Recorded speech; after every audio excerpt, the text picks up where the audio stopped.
একবার এক ছেলে তার বৃদ্ধা বাবাকে নিয়ে একটা রেস্টুরেন্টে খেতে গেল। বয়সের ভারে বৃদ্ধ বাবা নজর হয়ে আছেন। বৃদ্ধের শরীরে এক ধরনের কাঁপুনি ছিল।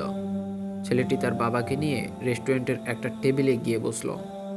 বাবার প্রিয় খাবারগুলো অর্ডার করে বাবার হাত ধরে সে কিছু কথাবার্তা বলছিল।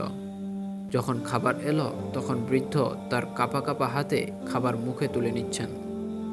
মুখে দেওয়ার সময় খাবারের বেশিরভাগ অংশই তার শরীরে পড়ছিল এবং তাতে কাঁপন নষ্ট হচ্ছিল।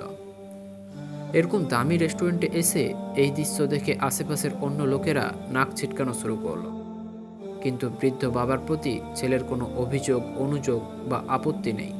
খাওয়া শেষ হলে ছেলেটা খুব যত্নের সাথে তার বাবার শার্ট ও দাড়িতে লেগে থাকা খাবারের অংশ পরিষ্কার করে দিল। নিজ হাতে বাবাকে পানি পান করালো। আশেপাশের মানুষগুলো তখন তার দিকে অদ্ভুত দৃষ্টিতে তাকিয়েছিল, কিন্তু ছেলেটির সেদিকে কোনো খেয়ালই নেই।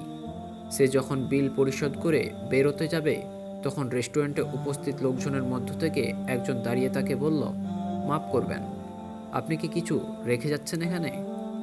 ছেলেটি লোকটার দিকে তাকিয়ে বলল, না তো, কিছু রেখে যাচ্ছি বলে তো মনে পড়ছে না আমার।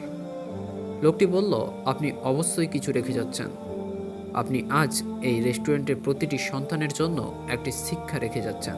কিভাবে বৃদ্ধ পিতামাতার সেবা যত্ন করতে হবে, কিভাবে তাদের শখ আহ্লাদকে প্রাধান্য দিতে হবে, সাথে সাথে আপনি সব পিতামাতার জন্য একটা আশা জাগিয়ে যাচ্ছেন। আপনার মতো সন্তান হলে পৃথিবীর কোনো বাবা মাই অসুখী হবে না। আমরা অনেকেই আমাদের বাবা মাকে নিয়ে ভালো জায়গায় ঘুরতে, ভালো রেস্টুরেন্টে খেতে অনীহা দেখাই।